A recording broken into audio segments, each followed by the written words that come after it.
Hi everyone, welcome to another Fat for Weight Loss marathon training vlog. Now this is week, I have no idea because I've lost track, and I'm sorry I haven't been keeping you up to date on all of the information that's going on, but I've had a few things that have gone on and just sort of fell a little bit behind. So I want to catch you up on the last 2 weeks that I've been doing.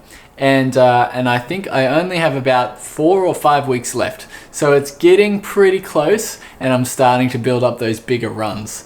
Last week I did an accumulation of 42 kilometers. So I think it was, 42 kilometers. So I did just over 5 kilometers intervals. So I did 1 kilometer repeats. So 5 of those with, a minute's rest. And I was trying to hit about 4 minutes 40 per pace. And that went well. That went really, really well. I can't say much more about those interval runs. I think they're good to keep your speed up because a lot of the runs you do when you're on a ketogenic diet, especially doing a marathon, you tend to run quite slow and you're trying to keep in that, aerobic zone. So the intervals were definitely much faster and definitely a little bit more anaerobic. Now the second run for the week, now that I'm talking about last week, the second run was 11 Ks and I tried to do a tempo interval in there and with success. So I'm getting much better at actually, adapting to the fat in my body and being able to run at a relatively quick pace without tapping too far into those glycogen stores. So that's really, really good. I did 1.5 Ks easy, 8 Ks in the middle, and then another 1.5 Ks at the end. So all in all, that run went really well. The long run, so the long run last week I did 30 kilometers and that is the most I've ever run, and I was only supposed to do 29 but I decided to do 30, and the reason why I did that was that I wanted to get the kilometers up there and try out some new things. So I've got a few new things to show you, and something that I've been doing for these long runs. Now what I previously found in the week before, now I only did a tempo and a interval the week before this because we went away on the weekend and there's a whole story behind that, but ended up not running on the long run. But the stuff that I've got to show you for the long run that I did last week is really interesting. So I've got these almond butter packets. Now I'll show you a close-up of those. But basically what it is it's almond butter made with almonds, roasted almonds, and MCT oil. MCT oil is the important part here, and there's plenty of salt in this too. Now, the reason why MCT oil is important is because it's very rapid energy, and some people think that consuming fat whilst you're on a run doesn't really make sense because you've got so much fat on your body anyway. And I would have to disagree, because in the long runs that I was doing, I don't know whether I'm not completely fat adapted yet or I'm just not able to burn too much more of the storage that I have in my body. So I was getting back and my blood sugar would be terribly low, terribly low. And my ketones were, mid-range, maybe 1.9, 2.8 or something. So that led me to believe that I'm burning too much of my glycogen and I cannot replace it quickly enough with fat. And so what the MCT oil does, and what I found on the 30K long run, is that I had this halfway through and I just had one of these. So this is about 80 mils right there, which is about 2.5 ounces, I think. And that was plenty for the run. Now I didn't get back and feel sick at all. I didn't get back and feel extremely thirsty or extremely under nutrient deprived or anything. So these were a fantastic way to sort of keep that nutrition on track. So I'm going to keep using these. I'm going to keep making these. The recipe for it is on my website. I'll put the link in the description below. And you need to make sure you roast the almonds properly, because otherwise they won't actually turn into a butter. They'll just turn into a paste.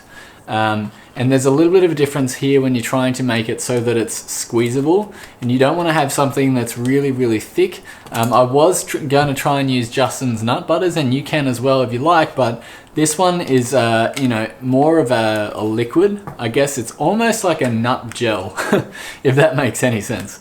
And they worked really well. The other thing that I have been using is the Endura rehydration stuff. So it's low carb fuel basically, and it's all electrolytes. It has 1 gram of carbs per serve, and that I don't think in the grand scheme of things, I don't think that's going to make much difference using it throughout a keto marathon. So I'm going to continue using this one. I have about 1 scoop an hour. So if I'm out for 3 or 4 hours doing 30 Ks, I will take 4 scoops of this with me, 2 scoops in each bottle. So in the training belt that I have here, I have 2 bottle positions either side, and I have my phone and the nut butter in the back here, and that straps around my waist, and that has been working really well. One thing I did do on the long run that I haven't done in any runs previously is I took some pre-workout fuel.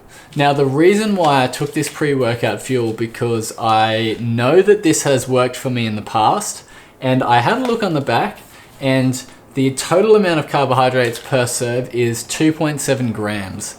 Now the reason I am using something like this is because it has beetroot powder in it, and that when you take beetroot powder, you are able to get, it opens up your blood vessels. The nitrogen in the beetroot powder opens up your blood vessels, and you're able to get more blood more rapidly, or more blood in a very short amount of time.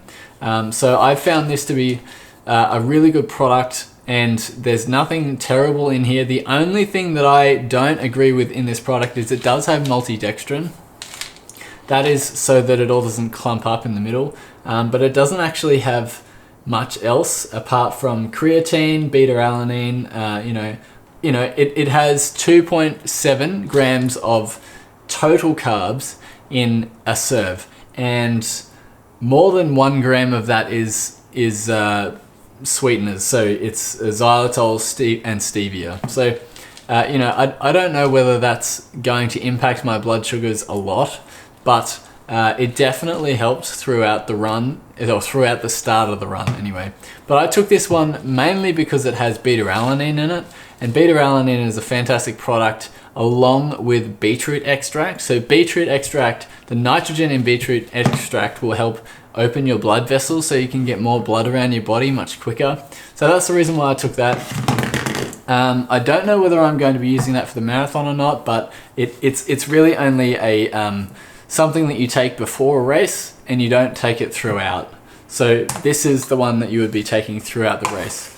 So hopefully, that all those things that I've spoken about have made a little bit more sense. And if you're trying to do a keto marathon as well, you might be able to try and incorporate some of the low carb fuel. I know that Noon also do electrolyte tablets that I believe are calorie free, but I'm not exactly sure. This is the one that I've found here in Australia, and it works really well.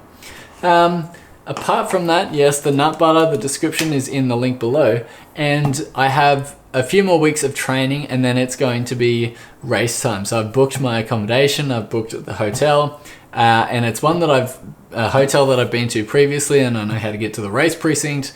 I will be a little bit nervous because I haven't done such a long running endurance event before, and to be doing it without carbs is a little bit scary, because you always have that fear of, am I going to hit the wall or not?